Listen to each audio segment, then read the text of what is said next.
तो आदाब, नमस्कार, गुड इवनिंग, सत श्री अकाल। एक बार फिर आप तमाम लोगों का स्वागत है क्राइम तक की कहानी के इस एपिसोड में। उम्मीद है पूरी फैमिली अच्छी होगी, अपना ख्याल रख रही होगी। कल संडे एक शानदार मैच ओल्ड ट्रैफर्ड में, इंग्लैंड में 1-1 से हम बराबर थे और कल डिसाइडर था।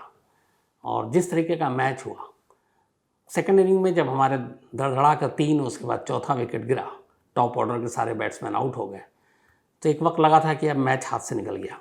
बट पता नहीं क्यों उस वक्त मुझे लगा कि अगर हार्दिक पांड्या और ऋषभ पंत करीब 150 के पार तक ले जाते हैं स्कोर, 175 तक, तो फिर चांस बन सकते हैं, क्योंकि विकेट इतना ख़राब था नहीं, धूप भी खिली हुई थी। लेकिन फिर हार्दिक पांड्या और ऋषभ पंत ने शानदार बल्लेबाजी की, एक बेहतरीन पार्टनरशिप, और लगभग मैच जिता कर ले गए। फिर ऋषभ पंत ने सेंचुरी बनाई, और सेंचुरी बनाने के बाद अगले ही ओवर में जो एक के बाद एक 5 चौके मारे, तो मैच ही लगभग ख़त्म हो गया था। तो बहुत पुराना एक याद होगा आपको, कैफ और युवराज सिंह लॉर्ड्स में वो ऐतिहासिक मैच जिसमें गांगुली कैप्टन और टी शर्ट उतार कर नचाया था उन्होंने हवा में। तो कल वैसे ही मैच का मज़ा आया और इंडिया सीरीज़ जीत गई। तो हालांकि कल मैं चाहता था कि तीसरा और आखिरी वनडे था, विराट कोहली रन बनाए, बट पता नहीं, इधर कई मैच से देख रहा हूँ कि मैं विराट कोहली जो आउट हो रहे हैं वो कोई ना कोई अनएक्सपेक्टेड या अच्छी गेंद होती है, और टेस्ट में भी जो आउट हुए तो एक अनप्लेबल एक तरह से बॉल था वो। कल भी वो गेंद अचानक उठी और फिर बल्ले का किनारा लेकर चली गई। कई बार बैड लक होता है, और कोहली को लेकर बहुत सारी बातें हो रही, लेकिन मेरा मानना है कि वो एक ग्रेट बैट्समैन, और हर क्रिकेटर की लाइफ में ये दौर भी आता है, गुजर जाएगा और फिर अच्छी इनिंग देखने को मिलेगा।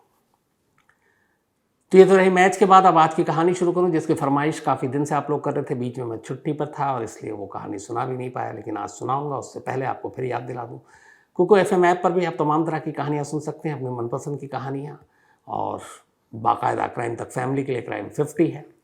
तो अलग अलग सब्जेक्ट पे, क्राइम से लेके पॉलिटिकल, रहस्य, ये सारी कहानियाँ वहाँ पर हैं जिनको आप सुनेंगे। और ऐसी ही कुछ कहानियाँ, जैसे ख़ासतौर पर अगर मैं 2 कहानियों के जिक्र करूँ, 9/11 टुक ओसामा बिन लादेन लाइफ, कैसे 9/11 के बाद ओसामा बिन लादेन के पीछे अमेरिका पड़ा और फिर आखिरकार एबटाबाद में ओसामा बिन लादेन की जान गई, वो पूरी कहानी आप कुको FM पर। इसके अलावा जो दूसरा है, history of NATO and Russia, Ukraine war, आपको पता है कैसे नेटो और रशिया के बीच में जो टसल था उसकी वजह से शुरू हुआ, वो कहानी आपको सुनाई थी। तो ये 2 कहानियाँ हैं, कुको FM पर आप सुन सकते हैं और अपने अपने पसंद की कहानियाँ सुनकर मज़े ले सकते हैं। अब आते हैं आज की कहानी के ऊपर। अभी इसी जुलाई में 8 तारीख की बात है ये, जब जापान के इतिहास में सबसे ज़्यादा लंबे वक्त तक वहाँ के प्राइम मिनिस्टर यानी प्रधानमंत्री रहे एक शख्स की गोली मारकर, एक एक्स प्राइम मिनिस्टर की गोली मारकर हत्या कर दी जाती है। जब ये खबर आई तो शुरुआत के कुछ घंटों में यही थी कि वो एक इलेक्शन होने वाला था, उसकी रैली में भाषण दे रहे थे, और अचानक शायद उनकी तबीयत बिगड़ गई और वो गिर गए। अगले 1-2 घंटे तक तो यही कन्फ्यूज़न था। फिर आया कि नहीं, उनके जिस्म से खून निकल रहा है, तो कोई हमला हुआ है। फिर थोड़ी देर के बाद राज खुला कि नहीं, वो गोली लगी है। डॉक्टरों ने काफ़ी कोशिश की बचाने की, लेकिन शिंजो आबे की जान नहीं बचाई जा सकी। यही नाम है ex prime minister of Japan, जो 3 किश्तों में अलग अलग, एक बार पहले 1 साल के लिए बने थे 2006 में जापान के प्राइम मिनिस्टर, और इनका अपना पूरा इतिहास है। इनके घर के, इनके नाना और बाकी लोग भी जापान के प्राइम मिनिस्टर रहे। तो शिंजो आबे भी, लेकिन सबसे ज़्यादा रहे। 2006 में जब ये बने तो खुद इनकी कुछ आंत की प्रॉब्लम थी, जिसकी वजह से 1 साल के बाद ही इन्होंने इस्तीफ़ा दे दिया सेहत को देखते हुए। फिर 2012 से 20 तक ये जापान के प्राइम मिनिस्टर रहे। 9 साल तक ये प्रधानमंत्री रहे, और इनके वक्त में कहते हैं जापान ने काफ़ी तरक्की भी की। वहाँ के एक पॉपुलर नेता थे ये। तो शिंजो आबे की पूरी मौत की कहानी है। बीच में आपने तमाम चीज़ें सुनी, लेकिन आज पूरी इनसाइड स्टोरी, और इस स्टोरी में पूरी हमारी मदद की है। टोक्यो में हमारे क्राइम तक फैमिली के मेंबर हैं, जो वहाँ पर से लगातार हम लोगों को खबरें भी भेजते रहते हैं, बताते रहते हैं, टच में भी रहते हैं। चैतन्य भंडारे टोक्यो में रहते हैं, और ये टोक्यो ओलंपिक जब हुआ था, आपको याद होगा, तो टीम इंडिया के कोऑर्डिनेटर भी थे।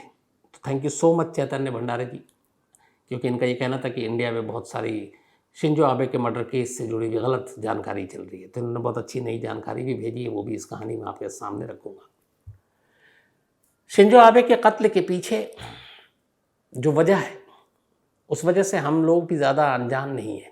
अपने देश में आपको पता है बहुत सारे अलग अलग धार्मिक संगठन हैं, बहुत सारे बाबाएँ हैं, बहुत सारे मौलवी हैं जो अलग अलग अपनी दुकान खोल के बैठे रहते हैं। और हम लोग जो सबसे ज़्यादा अंधविश्वासी उनकी बातों में भी आते हैं। इनमें से कुछ सच्चे भी होते हैं, कुछ अच्छे भी होते हैं, लेकिन मेजॉरिटी आप देखें तो आमतौर पर ठगी के और बाकी चीज़ों के किस्से तो सुनने को मिलते ही रहते हैं। तो जापान भी इससे अछूता नहीं है। कहते हैं कि जहाँ इंसान है वहाँ डर भी होता है, वहम भी होता है। तो ये दुनिया है, पूरी दुनिया में ये सारी चीज़ें हैं, लोग डर को खूब बेचते हैं। जापान में बहुत सारे अलग अलग धार्मिक संगठन हैं जो लोगों की धार्मिक भावनाओं के साथ जुड़े होते हैं। उनमें से कुछ सही होते हैं, कुछ गलत होते हैं। ऐसे ही एक धार्मिक संगठन जापान में, और इस संगठन का नाम है family federation of world peace and unification. जो जापानी में है उसका जापानी में नाम यह है सेकाई हैवा तोइत्सु कातेई रेंगो, यानी कि family federation of world peace and unification. अब इस एक तरह का रिलीजियस ऑर्गेनाइजेशन है। शिंजो आबे के कत्ल से कैसे ये संगठन या इस संगठन से जुड़े लोग वजह बने, वो जानना बहुत ज़रूरी है।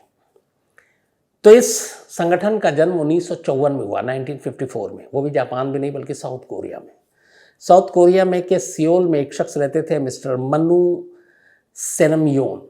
इन्होंने इस family federation of world peace and unification नाम की धार्मिक संस्था का गठन किया, और इस संगठन के साथ लोग जुड़ते गए, बहुत सारे, जिन जिन की अपनी धार्मिक आस्थाएं और भावनाएं थी। तो 54 में इस संगठन का जन्म हुआ। उसके बाद करीब 14 साल बीत गए। 1968 में तब जापान के प्रधानमंत्री यानी प्राइम मिनिस्टर हुआ करते थे शिंजो आबे के दादा और किशी। तो उन्होंने इस साउथ कोरिया में जो ये संगठन बना उसको जापान में फलने फूलने का मौका दिया, और एक तरह से काफ़ी मदद की कि ये संगठन जापान में भी आए, लोगों के साथ काम करे। तो अब यहाँ पे जापान में भी ये संगठन, एक धार्मिक संगठन, काम करने लगा।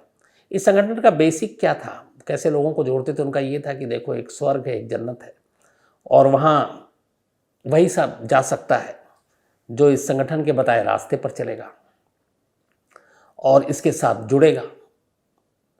तो ये तो ठीक है, चलिए, कोई अच्छी चीज़ें बता रहा है, चलेगा सब कुछ। बट उनका एक और भी था, एक उनका अजीब नारा था, या फिर वो उनकी लाइनें थी, वो ये थी कि हम इंसानों के पास जितनी दौलत है, ये दौलत हमारी नहीं है, सब ऊपर वाले की है। तो इसलिए आप की जो दौलत है उस पर अपना हक मत मानो, आप उस दौलत को इस संगठन को दो ताकि ये संगठन और बेहतर तरीके से काम कर सके। तो स्वर्ग के नाम पर, और ये बताते हुए कि जो भी संपत्ति, प्रॉपर्टी, पैसे हैं, ये सब ऊपर वाले की है और इसीलिए उसे दान करना ज़रूरी है। तो जो लोग बिल्कुल ही अंधे विश्वास में होते हैं वो ये मानते हैं कि तो भगवान का हुक्म है, ऊपर वाले का हुक्म है, अल्लाह का हुक्म है, चलो दान करते हैं। तो फिर बहुत सारे लोग धीरे धीरे जुड़ते गए और खूब पैसे लुटाते गए।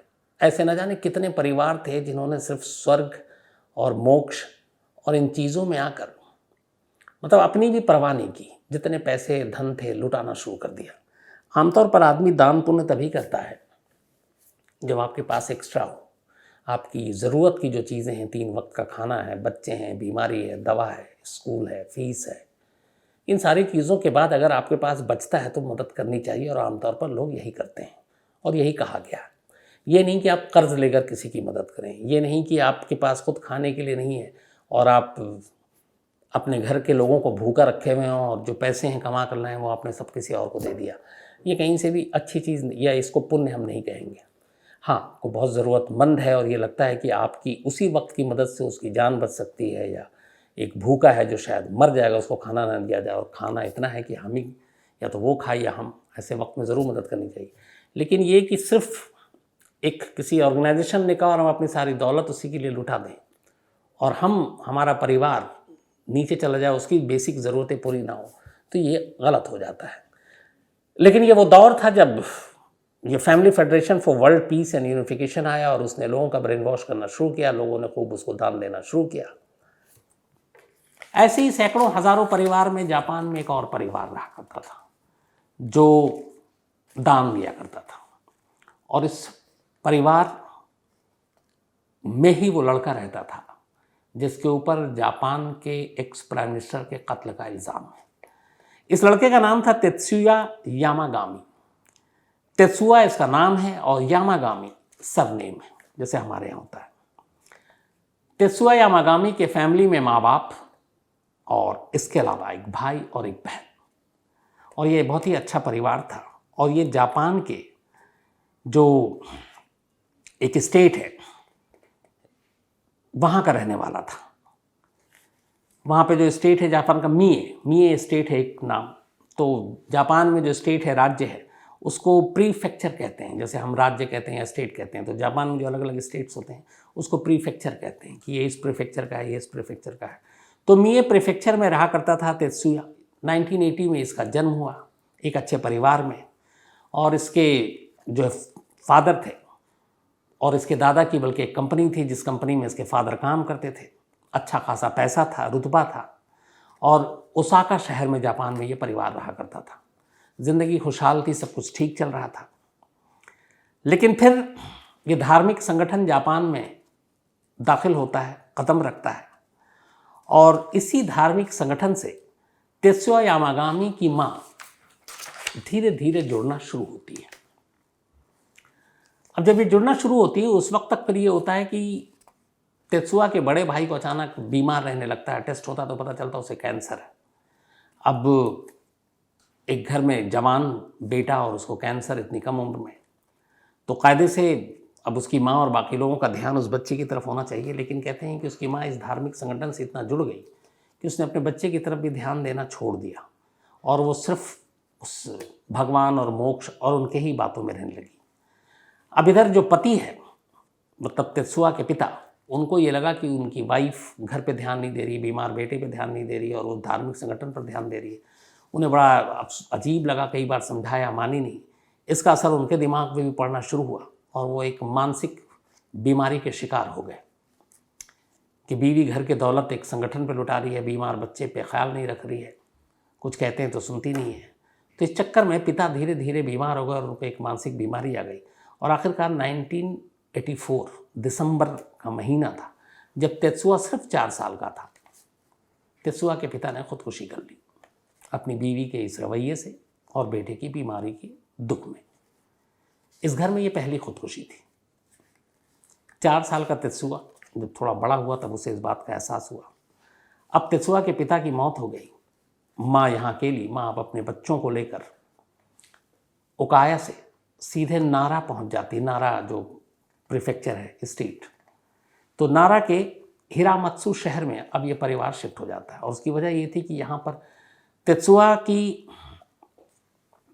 फैमिली के लोग थे, मतलब तेत्सुया के माँ के मायके के लोग थे। नाना यहाँ रहा करते थे और वो भी बेहद अमीर थे। तो अब मायके जाने के बाद तेत्सुया के माँ ने अपनी जो उनके फादर की कंपनी थी वो संभालनी शुरू कर दी। ठीक ठाक सब कुछ था, पैसा था, लेकिन इस दौरान में उसका इस संगठन के साथ नाता नहीं टूटा। वो इस धार्मिक संगठन के साथ लगातार जुड़ी रही तेत्सुया की माँ, और लगातार वो उसकी मेंबर बनी, दान पुण्य करती रही। यहाँ तक कि इतनी करीब हो गई कि जो लाइफ इंश्योरेंस था, जो उसके हस्बैंड का लाइफ इंश्योरेंस हो रखा था, उसके जो पैसे मिले, तो उसने वो पैसे और अपने बैंक में जो सेविंग थी वो सारे पैसे और वो मिलाकर 1991 से 1994 के दरमियान यानी 3 साल में उस धार्मिक संगठन को सारे पैसे दान कर दिए, इवन LIC वाले भी। और ये रकम थी करीब 6 करोड़ येन, 6 करोड़ येन जो जापानी करेंसी है। 6 करोड़ दान कर दिया LIC और सारे पैसे को लेकर। धीरे धीरे अब ये हुआ कि उसको जो भी पैसे आते, तेत्सुया की माँ उस धार्मिक संगठन को दान करती जाती। इधर माली हालत भी ख़राब हो रही है, पैसे जो आ रहे हैं वो उधर चले जा रहे हैं। घर में बच्चे भी अब परेशान हैं, उधर तेत्सुया के नाना भी परेशान है कि मेरी बेटी क्या कर रही है। जब उन्हें लगा कि उनकी बेटी एक धार्मिक संगठन के बहकावे में आकर पूरे घर को बर्बाद करने पर तुली है, तो 1994 में जब उसने आखिरी बार सारा दान किया लाइफ इंश्योरेंस के पैसे, तो तेत्सुया के नाना ने अपनी बेटी को पैसे और आर्थिक तौर पर मदद देना बंद कर दिया कि ये तो सब उड़ा देगी। अब जब उन्होंने मदद देना बंद किया तो और घर में हालत ख़राब हो गई। अब इसी के बाद 1998 में फिर उसके नाना की भी डेथ हो गई तेत्सुया की। अब जो विरासत में ज़मीन और कुछ घर मिले थे, बाप की मौत के बाद तेत्सुआ की माँ ने उसे भी बेच दिया, और उसे भी बेचकर करीब 4 करोड़ येन मिले, वो भी उस धार्मिक संगठन को दे दिया। तो मतलब अलग अलग किश्तों में अब तक वो कुल मिलाकर करीब 10 करोड़ जापानी करेंसी येन इस धार्मिक संगठन को दान कर चुकी थी।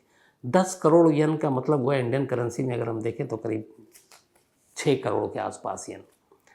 हालांकि करेंसी के वैल्यू पे अगर आप जाएंगे तो पूरी दुनिया में पहले नंबर पे डॉलर है जो सबसे ज़्यादा चलन में है, दूसरे नंबर पर फिर यूरो है, तीसरे नंबर पर येन आता है, इसकी वैल्यू है, चौथे नंबर पर फिर चीनी करेंसी है। तो करीब जापानी येन 10 करोड़ का दान दे चुकी, इंडियन करेंसी के हिसाब से वैल्यू 6 करोड़ रुपए। घर की हालत ख़राब, और माँ जो है वो मानने को तैयार नहीं। तो यहीं से अब इधर तेत्सुआ जो था उसे अपनी माँ की ये हरकत धीरे धीरे लगी कि एक माँ जो है वो परिवार की अच्छी बुरी चीज़ों को छोड़कर सारे पैसे यूँ बर्बाद कर रही है। उसके मन में बाकी चीज़ें आने लगी। अच्छा, इधर ज़मीन जायदाद सब बिक गया, नाना की भी डेथ हो गई, कुछ इन्होंने बैंक से पैसे ले रखे, वो लौटा नहीं पाए, तो आखिर में बैंकक्रप्ट हो गए। अब बैंकक्रप्ट का मतलब ये था कि चलो आपके कर्ज तो माफ़ कर दिए, लेकिन आपको कोई नया कर्ज नहीं मिलेगा। और इसी दौरान में तेत्सुआ बड़ा हो गया, कॉलेज में एडमिशन ले लिया, लेकिन अब लोन और ये सारी चीज़ें मिल नहीं सकता था क्योंकि फैमिली पूरा बैंकक्रप्ट, तो उसे अपनी पढ़ाई छोड़नी पड़ी। अब घर चलाने के लिए उस लड़के ने उस वक्त जाकर वहाँ की सेल्फ डिफेंस फोर्स में ज्वाइन कर लिया 3 साल के लिए, जापान की फोर्स में। उससे अपना उसको पैसे वैसे मिलता, उससे घर चलाता, खुद का घर चलाता। लेकिन ये काम करते करते फिर 2005 में 3 साल पूरे हो गए, उसने उसका कॉन्ट्रैक्ट ख़त्म। अब वो वापस आया, उसने फिर देखा घर की हालत वैसी ही है, एक भाई बीमार, दूसरे पिता ने खुदकुशी कर ली, एक बहन है। तो उसे लगा कि इस घर की हालत को कैसे बेहतर बनाएं। 2005 में उसने अपना इंश्योरेंस करा रखा था। उसने कहा चलो खुदकुशी कर लेते हैं और शायद मेरी मौत के बाद मेरे घर वालों को मेरे पैसे मिल जाए। ये सोचकर उसने खुदकुशी की कोशिश की, लेकिन बच गया। और बचने के बाद फिर उसने कहा कि चलो, माँ को समझाया काफ़ी, लेकिन उसकी माँ जो है इन चीज़ों को सुनने की बजाय उस धार्मिक संगठन का चूँकि हेडक्वार्टर साउथ कोरिया था, वो वहाँ पहुँच गई, वहाँ के जो भी सम्मेलन उसमें हिस्सा लेने के लिए। और वो वहाँ पे थी। जब उसको अपने बेटी की खुदकुशी की खबर मिली तो वो वापस आई, फिर उसको समझाया बुझाया, इसने उसको समझाया, लेकिन फिर खैर समझा, और इसके बाद उसने किसी छोटी मोटी कंपनी में अपना काम करना शुरू कर दिया। 2007 में तेत्सुआ के चाचा को जब ये सारी कहानी पता चली, उसकी माँ का धार्मिक संगठन और उसमें इतने सारे दान देने की बात, तब उन्होंने कोर्ट में एक रिट लगा दी और कहा कि पैसे जितने दिए थे, खुद घर की हालत ख़राब है, खाने के लिए अब पैसे नहीं बचे हैं, तो जिस ऑर्गेनाइजेशन को जिसको पैसे दिए हैं वो पैसे हमें वापस करवा दीजिए दान के। 2007 से 2014 तक ये मुकदमा कोर्ट में चला। 2014 में कोर्ट का फैसला आया और आखिरकार ये फैसला हुआ कि जो वो धार्मिक संगठन है वो तेत्सुआ की माँ को उस 10 करोड़ येन में से 5 करोड़ उन्होंने वापस कर दे। 5 करोड़ येन जो है वो लौटा दिया जाता है किस्तों में अलग अलग।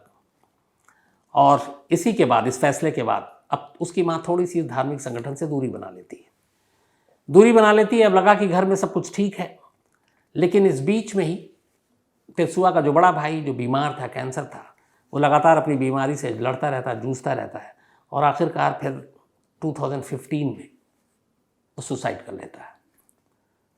तो इस फैमिली में ये दूसरी अब खुदकुशी हुई। पहले तेत्सुआ के फादर ने की, अब उसके बड़े भाई ने की। अब उस बेटे की खुदकुशी के बाद तेत्सुआ की माँ फिर एक बार टूटती है और फिर वो उस धार्मिक संगठन के करीब होती जाती है कि शायद सुकून मिले, शांति मिले। और 2018 में वो वापस ज्वाइन कर लेती है, जिससे वो 5 करोड़ दान के वापस ले चुकी थी। अब एक बार फिर उसी के शरण में पहुंच गई। अब जब उसकी माँ दोबारा पहुंचती है पहली बार, तेत्सुआ को बहुत गुस्सा आता है। उसे लगता है कि उसकी पूरे घर की बर्बादी और उसके पिता, उसके भाई की मौत का जिम्मेदार कोई और नहीं बल्कि यही संगठन है। और उस संगठन को लेकर उसके मन में एक अजीब तरह का गुस्सा पनपने लगता है। फिर वो पता करता है, कहता है कि इस संगठन का कुछ करना चाहिए। तो उसे पता चलता है कि ये जो तोइट्स कोएकाई करके ये जो संगठन है धार्मिक, इसका जो हेड है वो साउथ कोरिया का है, लेकिन उस हेड की भी मौत हो गई थी। और जब तोइत्सो की काओकी की मौत हुई तो उसके बाद उनकी जो वाइफ थी मिसेस हान हाकोचा, वो इस ट्रस्ट की या इस संगठन की प्रेसिडेंट बन गई। तो अब संस्थापक की मौत के बाद उनकी पत्नी इसको हेड कर रही है।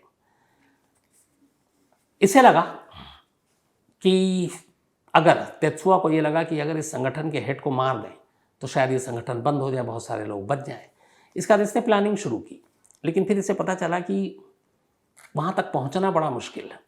और मारे कहते तो इसने कई बार अलग अलग तरह के बॉम्ब बनाने शुरू किए, बाल्टी बम, कुकर बम, सब अच्छे। चूँकि 3 साल जापानी फोर्स में काम कर चुका था, हथियारों के बारे में नॉलेज थी। लेकिन उसका ये भी था कि ये सारी चीज़ें तो बना चुके, लेकिन इससे काम नहीं होगा, नज़दीक तक जाने का मौका नहीं मिलेगा। दूसरा, उसकी एक और भी सोच थी कि अगर मैं बम फेंकता हूँ, मारता हूँ, तो सिर्फ बम से एक आदमी नहीं मरेगा, उसके आसपास अगर कोई और मौजूद लोग हैं तो वो भी शायद मारे जाएंगे। और उसका ये था कि उसको मारना सिर्फ एक को है, जो उसका दुश्मन है, जिसकी नज़र में कि वो उसका दुश्मन, उसके घर बार वालों के लिए एक तरह का गुनहगार था। इस दौरान में अब भाई की भी मौत हो चुकी थी। 19-20 आते आते इन तमाम चीज़ों से वो होकर फिर तेत्सुआ की माँ की भी मौत हो जाती है। 1920 के आसपास की बात है। तेत्सुआ की माँ की भी अब मौत हो गई। अब माँ की मौत के बाद अब सिर्फ तेत्सुआ बचता है और उसकी बहन एक बचती है। घर में 3 मौत हो चुकी। तीनों मौत के लिए वो मानता है कि ये कहीं ना कहीं ये ऑर्गेनाइजेशन जिम्मेदार है। अब वो हेड को मारना चाहता है, हेड को मारने की प्लानिंग कर रहा है, लेकिन फिर इसी बीच में कुछ चीज़ें ऐसी होती हैं कि उसकी सारी सोच बदल जाती है। 2021 में 2021 के सितंबर महीने में ये जो धार्मिक संगठन था तोइत्सु क्योकाई, इसका एक सम्मेलन था, बल्कि इसी के एक सिस्टर ऑर्गेनाइजेशन जो भी कहें, जिसका नाम था यूनिवर्सल पीस फाउंडेशन, यूपीएफ। तो साउथ कोरिया में इसका एक सम्मेलन था। इस सम्मेलन में बड़े बड़े लोगों को बुलाया गया था। इत्तेफाक से इस सम्मेलन के लिए जापान के ex prime minister Shinzo Abe ने शामिल होने नहीं गए, एक वीडियो मैसेज भेजा, और उस वीडियो मैसेज में उन्होंने बाकायदा सब अच्छी बात की इस ऑर्गेनाइजेशन को लेकर। इस वीडियो मैसेज के जवाब में उस ऑर्गेनाइजेशन की तरफ से शिंजो आबे के लिए भी अच्छी बात की गई कि हम आपके आभारी हैं जो आपने ये सब कुछ किया।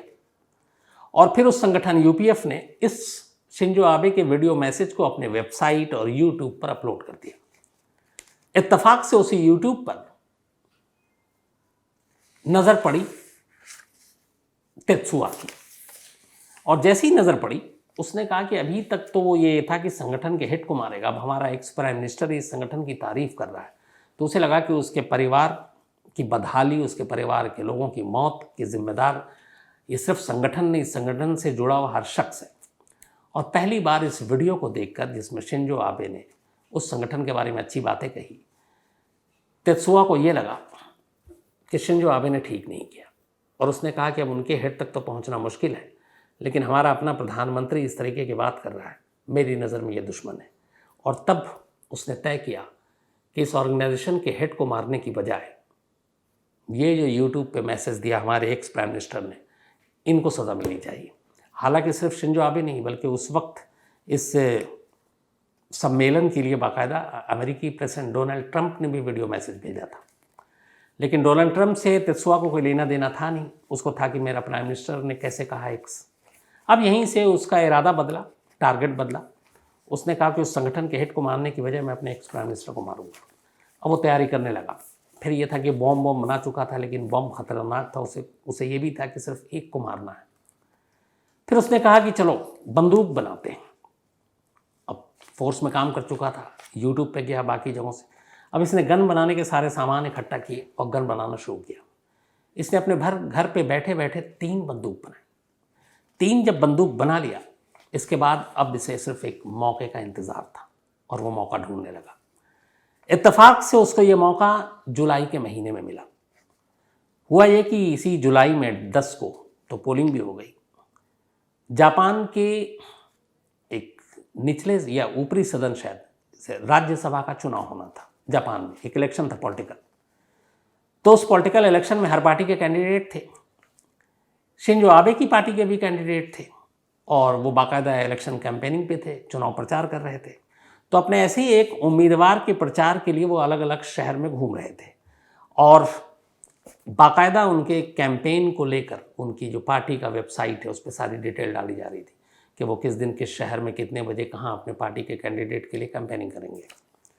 और ये सारी चीज़ें उनके वेबसाइट, पार्टी शिंजो आबे के हर प्रोग्राम प्लान पर वो नज़र रखे हुआ था कि वो कहाँ जाते हैं, किससे मिलते हैं, कितने बजे कहाँ कितनी रैली है, पब्लिक मीटिंग है। तेत्सुआ हर चीज़ को फॉलो कर रहा था। इसी के बाद उसे पता चला कि ओकायामा शहर में 7 जुलाई को जो अभी गुजरा है, वहाँ पे प्रोग्राम है शिंजो आबे का और वहाँ एक इलेक्शन रैली है। ये पहुँच गया 7 जुलाई को गन लेकर। 2 गन इसने अपने पास रखे थे, लेकिन वहाँ पे जिस जगह पे भाषण था वहाँ सिक्योरिटी बहुत टाइट थी, सुरक्षा कड़ी थी शिंजो आबे को लेकर और आसपास भटकने का कोई मौका ही नहीं मिलना था। तो चारों तरफ देखा और उसके बाद तेत्सुआ ने फैसला किया कि यहाँ पे शायद गोली मारना मुश्किल है। उसने अपना इरादा छोड़ दिया। उसने कहा कि अब इसको छोड़ देते हैं, फिर देखते हैं, दूसरे मौके की तलाश करते हैं। अब वो 7 जुलाई का उसका पूरा इरादा ख़त्म। अब थोड़ी देर के बाद वो लौट रहा उस जगह से। अब सोच रहा है कि अगली प्लान कहाँ पे कैंपेनिंग और क्या चीज़ें हैं। तभी उसने देखा कि शिंजो आबे के सोशल मीडिया पर एक नया मैसेज आया और उस मैसेज के हिसाब से अगले दिन यानी 8 जुलाई को शिंजो आबे को नारा शहर में एक रैली करनी थी अपने को उम्मीदवार के लिए। और नारा शहर में रैली उसी जगह होनी थी जिस जगह पर उस धार्मिक संगठन का एक दफ्तर हुआ करता था, जिस धार्मिक संगठन से उसे सख्त नफरत थी, जिसकी वजह से उसके बाप, उसके भाई, उसकी माँ की जान गई। तो ये हुआ कि 8 जुलाई को ये पहले से फिक्स नहीं था, लेकिन अचानक हुआ कि एक और रैली रख लेते हैं और 8 जुलाई को आनंद फानंद में। अब उसे लगा कि ये बेहतरीन मौका है और इसी नारा शहर में वो इस काम को अंजाम देगा। 8 जुलाई को सुबह करीब 11 बजे के आसपास रैली होनी थी। तो इत्सा पहुंच जाता वहां पे तेत्सुआ। इसके बाद 11:28 पर वहाँ पे एक स्टेशन है, यामातो सायदाजी स्टेशन, उसके ठीक सामने ये भाषण था। जिस जगह पे भाषण हो रहा था वहाँ पे तिकोना रास्ता था, मतलब 3 रास्ते एक साथ जा रहे थे अलग अलग। तो 3 रास्तों के बीच में एक ट्रायंगल था, त्रिकोण था, और वहाँ पे सारे जो सिक्योरिटी फोर्स थे उन सब, जिधर शिंजो आबे का मुंह था उस तरफ सारी चीज़ें थी। बैक में जो एक रास्ता था उधर थोड़ी सी सुरक्षा कम थी। तेत्सुआ उसी बैक में जाकर खड़ा हो जाता है। जो टेम्पोररी स्टेज था, पीठ उसकी, शिंजो आबे की पीठ उसकी तरफ थी। और ठीक 11:28 पर भाषण शुरू होता है और इस भाषण के शुरू होने का लगभग 1 मिनट भी अभी पूरा भाषण नहीं हुआ था। पीछे से तेत्सुआ 2 फायर करता है। पहली गोली मिस फायर हो गई, लेकिन दूसरी गोली सीधे शिंजो आबे को जाकर लगी, वो भी पीठ के रास्ते। वो गोली लगती है, अचानक गिर जाते हैं। इसीलिए उस वक्त जो कन्फ्यूज़न हुआ कि क्या हुआ, जो दूसरी गोली लगी थी वो गर्दन में लगी थी और एक छाती में लगी थी। उसके एक में से कई फायर हो रहे थे। तो उसके बाद फिर जब खून देखा लोगों ने तब लगा कि नहीं ये फायर हुआ है। इधर गोली मारने के बाद तेत्सुआ भागा नहीं, वो वहीं पे खड़ा हुआ था। अचानक नज़र पड़ी, सुरक्षा गार्ड ने देखा, उन्होंने उसको पकड़ लिया। फिर उनको वहाँ से पहले गाड़ी में और फिर चॉपर पर, हेलीकॉप्टर में नारा शहर के मेडिकल सेंटर कॉलेज ले जाया गया। वहाँ पर उनकी हार्ट बीट्स हालांकि तब बंद थी, डॉक्टरों ने पूरी कोशिश की बचाने की, और आखिरकार शाम 5:03 पर 8 जुलाई को जापान के सबसे लंबे वक्त तक प्राइम मिनिस्टर रहे शिंजो आबे की मौत का ऐलान किया गया। इसके बाद इधर ये, अब तेत्सुआ तो गिरफ्तार हो चुका था, उसे पकड़ा गया। उसने पूछताछ में इकरार भी कर लिया और उसने पूरी कहानी बताई। इस इंसिडेंट के 3 दिन बीत गए। 3 दिन के बाद अचानक एक शख्स को एक लेटर मिलता है और ये वो शख्स था जो जापान के उस धार्मिक संगठन के काले चिट्ठे के बारे में एक जर्नलिस्ट था। वो लिखता रहता था कि कैसे लोग अपने पैसे और फैमिली को बर्बाद कर रहे हैं और इसके ब्रेन वॉश के चक्कर में, तो वो लिखता रहता था। तेत्सुआ को उसके बारे में पता था। उस शख्स को शिंजो आबे की मौत के चौथे दिन एक गुमनाम लेटर मिलता है। वो लेटर खोलता है, उस लेटर में जो लिखा हुआ था वो ये था कि मैं तोइत्सु क्योकाई के प्रमुख को मारना चाहता था, मतलब उस संगठन के, लेकिन मार नहीं सका। शिंजो आबे मेरे दुश्मन नंबर 1 नहीं है, लेकिन उस ग्रुप से जुड़े हुए हैं, ऐसा मेरा मानना है। शिंजो आबे बहुत बड़े और प्रसिद्ध व्यक्ति हैं, उनको मार के मैं तोइत्सु क्योकाई का नकाब उतारना चाहता हूँ। ये खत इसी तेउस्सी ने लिखा था कत्ल से पहले, लेकिन लेटर मिला 4 दिन के बाद मौत के। ये जापान के सारे अखबारों में भी छपा और फिर उसका इकरार जुर्म तो था ही। तो कुल मिलाकर उसने जो बताया उसकी कहानी यही थी कि एक एक्स प्राइम मिनिस्टर को उसने सिर्फ इसलिए मारा क्योंकि वो एक धार्मिक संगठन को, वो नहीं बल्कि उसके पूर्वज शिंजो आबे के मतलब नाना, उन्होंने जापान में पैर पसारने की इजाज़त दी, उसको मदद की, और उसकी वजह से उसका परिवार, उस संगठन की वजह से उसका अपना परिवार बिखर गया, अपना परिवार कंगाल हो गया, और इसलिए वो सज़ा देना चाहता था, और इस वजह से एक एक्स प्राइम मिनिस्टर की मौत हो गई। तो ये थी पूरी कहानी। बहुत दिनों से आप लोग इस कहानी की फरमाइश कर रहे थे, और आखिर में फिर एक बार चैतन्य भंडारे साहब, थैंक यू, आपका दिल से शुक्रिया। बाकी आज अपनी इस सिलसिले पे आते हैं। काजल शर्मा, ये टीचर हैं, इनका आज जन्मदिन है, तो हैप्पी बर्थडे काजल जी। और भेजा है अमजद अली गौर ने, बल्कि इनका 16 को था, तो बिलेटेड हैप्पी बर्थडे काजल जी। प्रशांत झा का भी जन्मदिन है आज, तो हैप्पी बर्थडे प्रशांत। इसके अलावा योगेंद्र प्रताप सिंह, हैप्पी बर्थडे, बहुत बहुत जन्मदिन मुबारक हो आपको। एशर वैश्य, इनका भी आज जन्मदिन है, हैप्पी बर्थडे एशर। और डॉक्टर हिमांशु वैश्य और डॉक्टर अर्चना वैश्य, उनके बेटे हैं, उन्होंने भेजा है, और छत्तीसगढ़ से हैं ये। इसके अलावा आयुष तिवारी, हैप्पी बर्थडे आपको भी आयुष, पंकज ने भेजा है। इमरान अली गोपालगंज से, इनका भी आज जन्मदिन है, हैप्पी बर्थडे इमरान। खालिद खान, इनका भी जन्मदिन है, तो हैप्पी बर्थडे खालिद। और टिचकू ने भेजा है। इसके अलावा ताबिश इकबाल ने का भी जन्मदिन है आज, तो हैप्पी बर्थडे ताबिश। साथ ही धायाना, इनका भी आज जन्मदिन है, हैप्पी बर्थडे धायाना। और हिरेन सिजू ने भेजा है। इसके अलावा ताहिर सागवाडिया, हैप्पी बर्थडे। और मैं TAHIR लिखता हूँ, ये TAHER है, तो ताहिर होगा शायद, हैप्पी बर्थडे ताहिर साहब। इसके अलावा गगनदीप सचदेवा जी का भी आज जन्मदिन है, हैप्पी बर्थडे गगनदीप साहब। और रितु मक्कड़ जी ने भेजा है।